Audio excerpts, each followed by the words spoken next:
want to explore this underground tunnel, but first, ride my bike to a couple of lakes and look for pond animals. I pulled up to this gate on my e-bike and entered the other neighborhood. I finally pulled up to the first new spots we're checking out. So we're at this pond that looks pretty low and algae filled. And right there is a turtle. Now it's the winter and I don't have anything, so I can't catch it. Be cautious around these new ones because there could be alligators. The water appears to be clear and contain a lot of algae on this chilly January day. So it looks to be about 5 feet deep at deepest, and maybe we can try to swim here next summer. The overall rating of this pond from a January perspective is 4 out of 10. We'll check back in the summer. Next, I set my eyes on this creek, specifically on the underground tunnel, but upon further examination, there appears to be a waterfall back there.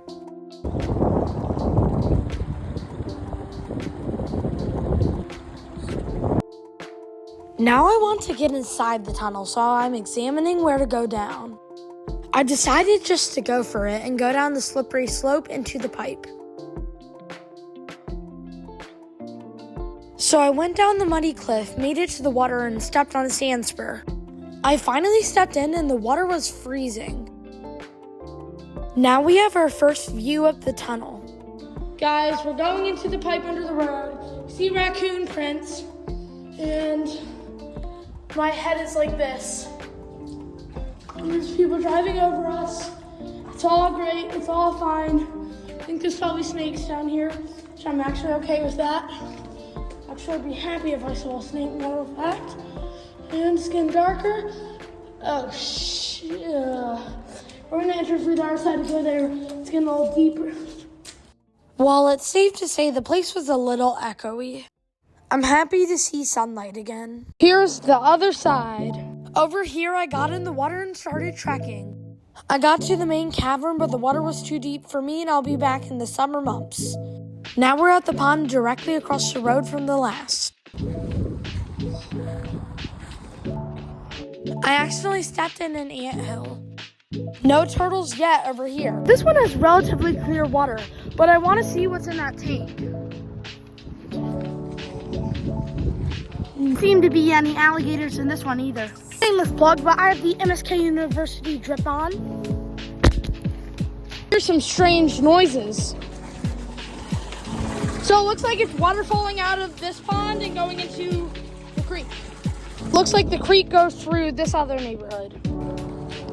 Okay, we're out of there and we're gonna gang skirt our way to the next spot. Okay, we're leaving the ponds and the creek and now we're gonna go to another spot. Okay, bye-bye creek.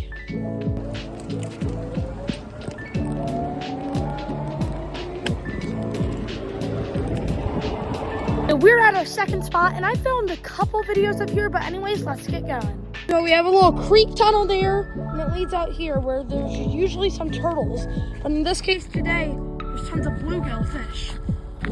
Look at all of them. Nothing.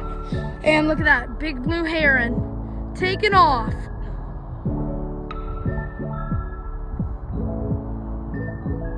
Great blue heron in the sky. Bash right there a second ago. Across the little trail from right here is a little creek, which I've caught some turtles here in past videos. The only thing I see right now is a rotten pumpkin. A couple months ago in the summer, I released my baby turtles here that were getting too big. The reason why we're not seeing a ton of reptiles is because it's winter time, and mainly they're on brumation. We're gonna leave here and head to spot number 4. Okay. Oh, here we are at spot number 4. You've seen this place in a couple videos, including my catfish video and a couple of my recent turtle videos. Usually down here, the little baby bluegill like to school up and I'll cast at them. Oh, but I just fell and I see a little fishing lure. Some kid probably dropped it in here and didn't have the guts to get in the water and get it. Well, guess what, kid? Some kid? I do. Just have to pull up my pants. Okay, water's actually not as freezing as the other pond that I went in. And here's our little bait, which I don't think I want to keep. We're gonna leave it here so the owner can maybe get it. Looks like we have some little toys over there on the other side, and a mallard duck. I just wanted to say the ponds aren't always this empty. It would just be a lot better in the summer. Right here we have some baby bluegill that you can see. And over there, there's a soccer ball that looks like it's been sitting there for months. Not having too much action here, so on to the next spot. Oh, here we have the swampy pond that I wouldn't dare to swim in because it looks like it has gators in it. There's lily pads. Great, and our great blue heron. This literally looks like an alligator would live here. Just look at the light water. I would take some lily pads for my fish tank, but with nothing else to see here, let's go to the next and final spot. And we have the classic, Karen Lake.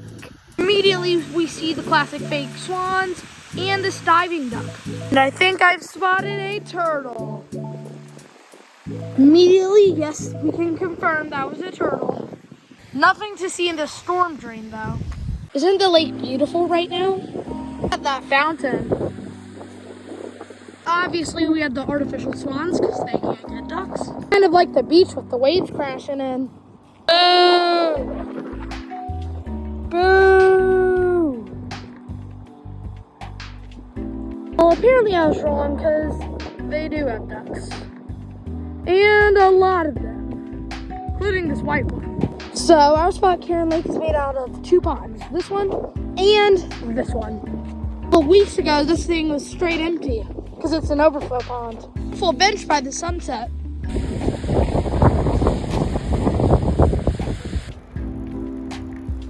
Now we're driving to maintain one of my geocaches that got stolen. We have a little bison tube container, and I hid it on this inconspicuous branch. The old cache was in the briars, so this must be better. Now the next cacher can find it. Well guys, the point of this video was to explore new spots and check out old spots that we've already been to. If you enjoyed, please subscribe because it helps me and I have mountains of content for you. Also, by the way, it's free, and enjoy your day.